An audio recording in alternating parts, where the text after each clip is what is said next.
बिस्मिल्लाहिर्रहमानिर्रहीम अस्सलाम वालेकुम व्यूवर्स की हाल है उम्मीद है सारे ठीक होंगे। अल्लाह ताला सारिਆਂ ਨੂੰ ਆਪਣੇ ਘਰਾਂ 'ਚ ਕੁਛ ਰੱਖਿਆ ਬਾਦ ਰੱਖਿਆ ਆਮੀਨ ਸੁਮਾ ਆਮੀਨ। ਜੀ ਤਾਂ व्यूवर्स ਅੱਧਾ ਚਮਚ ਅਜਵਾਇਨ, 1 ਚਮਚ ਜ਼ੀਰਾ ਤੇ 1 ਚਮਚ ਆਪਾਂ ਸੁੱਕਾ ਧਨੀਆ ਲੈ ਲਿਆ। ਇਹਨੂੰ ਕਰਾਂਗੇ ਡਰਾਈ ਰੋਸਟ। ਅੱਜ ਆਪਾਂ ਬਣਾਉਣ ਲੱਗੇ ਆ ਮਜ਼ੇਦਾਰ ਜਿਹਾ ਫਿਸ਼ ਪਕੌੜਾ। ਫਿਸ਼ ਫਰਾਈ ਤੇ ਫਿਸ਼ ਪਕੌੜੇ ਦੀ ਰੈਸਪੀ ਥੋੜੀ ਸੇਮ ਹੀ ਹੁੰਦੀ ਹੈ, ਬਸ ਬੇਸਨ ਦੀ ਕੋਟਿੰਗ ਦਾ ਹੀ ਥੋੜਾ ਫਰਕ ਹੁੰਦਾ ਤੇ ਇਹਨੂੰ ਡਰਾਈ ਰੋਸਟ ਕਰਕੇ ਤੇ ਆਪਾਂ ਕੁੱਟ ਲਿਆ। ਇਸ ਤਰ੍ਹਾਂ ਚੱਟੂ ਵੱਟੀ ਵਿੱਚ ਮੋਟਾ-ਮੋਟਾ ਕੁੱਟਣਾ ਇਹਨੂੰ, बहुत ज़्यादा बारीक नहीं करना तो ग्राइंडर भी तुसी पीस के बारीक नहीं करना। बस इस तरह कुट लिया, दरदरा जा कुट के दिन रख लिया। तो मछली मैं धो के रखी हुई सी क्योंकि मछली वाले को जो लैके आंदी सी उन्हें लसन का पानी तो नमक ला के दी सी अजवाइन, तो उन्होंने फिर असी उस तरह ही आके मैं वाश कर लिया, इसलिए वो प्रोसेस तुहानूं दिखाया नहीं। तो कुटिया हुआ मसाला पा दिता है, तो पौना चम्मच काली मिर्च का, अद्धा चम्मच हल्दी, 2 चम्मच ये मैं इमली की चटनी पावांगी। तुहाडे कोल इमली का पल्प होवे तो तुसीं ओह पा सकते हो, ज़रूरी नहीं कि तुसीं इमली की चटनी पाउणी आ। इहदे नाल थोड़ा टेस्ट जिहड़ा ज़्यादा अच्छा हो जाता। 1 चम्मच रैड चिली सॉस पावांगे तो 1 चम्मच ही सोया सॉस पा लवांगे। तो इन्हां नूं मिक्स कर लांगे अच्छे तरीके दे नाल। ते तकरीबन 2 चुटकी इहदे विच नमक दियां पावांगे। ना भी नमक पाओगे तो चलेगा क्योंकि टेस्ट इहदा बिल्कुल बैलेंस ही है। सॉसां वगैरह आपां पा रही, नमक पूरा ही है तकरीबन, थोड़ा जिहा मैं फिर भी पा लिया। इनू अच्छे तरीके नाल मिक्स करांगे तो मिक्स करके इनू मैरीनेट होने लिए रख देंगे आप तकरीबन 3 तो 4 घंटे। जो 3 तो 4 घंटे हो जाएंगे फिर अगला प्रोसेस करांगे। 3 तो 4 घंटे हो चुके हैं, तकरीबन पूरे 4 घंटे हो गए ने मछली नू मैरीनेट किया हुआ। तो हुण आपां इहदी कोटिंग तैयार करते हैं। बिस्मिल्लाहिर्रहमानिर्रहीम। पानी पावांगे, थोड़ा जिहा फूड कलर पावांगे, तकरीबन 3 चम्मच चावल का आटा पा लिया,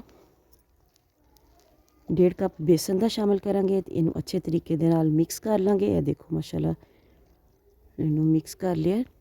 तो हुण इहदे विच आपां 1/4 टी स्पून अदरक का पाउडर तो 1/4 टी स्पून ही लसन का पाउडर पा देंगे। तो यह तकरीबन अद्धा चम्मच जिहड़ा वा मैं कसूरी मेथी का पा दिता है। तो मिक्स कर लिया। तो मिक्स करन तो बाद जिहड़ी फिश आपां मैरीनेट करके रखी सी उहनूं इस बेसन दे विच कोट कर लांगे। सारी नूं एक दफ़ा ही रख के तो कोट कर लो। तो नाल ही घी गर्म कर लांगे। घी नूं फुल गर्म रखना है, तुसीं इहनूं फ्राई करन लग्गिआं, नहीं तो तुहाडी कोटिंग जिहड़ी उतर जाएगी। घी फुल गर्म करके तो फिश नूं उहदे विच पा दो। तो तकरीबन 1 मिनट लई तुसीं इहनूं बिल्कुल नहीं छेड़ना। तो यह देखो माशाल्लाह 1 मिनट तो बाद मैं इहदी साइड पलटी है। तो तकरीबन 2 मिनट दे विच 2-2.5 मिनट च फिश जिहड़ी है ना अपनी फ्राई हो गई है। ये मैं सिंगल फ्राई की है, इस तो बाद इहनूं डबल फ्राई करना है, इसलिए थोड़ी फ्राई की है। बिल्कुल पहले ही ज़्यादा फ्राई नहीं करनी क्योंकि फिर डबल फ्राई करांगे तो बिल्कुल जल जाएगी। बहुत ही मज़ेदार जिहा फिश पकौड़ा अपना तैयार हो रहा है। देखो माशाल्लाह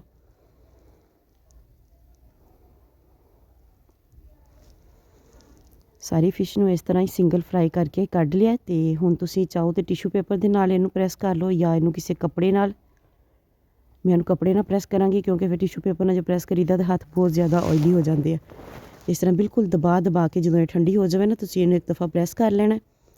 तो उस तो बाद दोबारा घी गर्म करके उहदे विच पा देना डबल फ्राई वास्ते। बिस्मिल्लाहिर्रहमानिर्रहीम।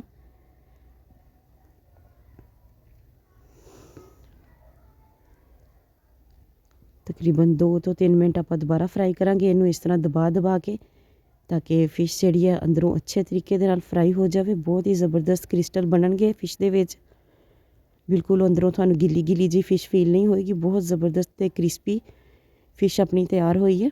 देखो माशाल्लाह ये देखो मैं थोड़ा जिहा कोटिंग उतार के इत्थों चैक कीता सी। ये देखो माशाल्लाह कितनी ज़बरदस्त लग रही है फिश।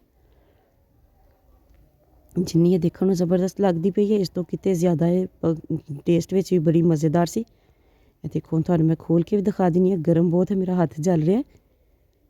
तो ये देखो माशाल्लाह माशाल्लाह बहुत ही ज़बरदस्त फिश पकौड़ा तैयार हो गया है।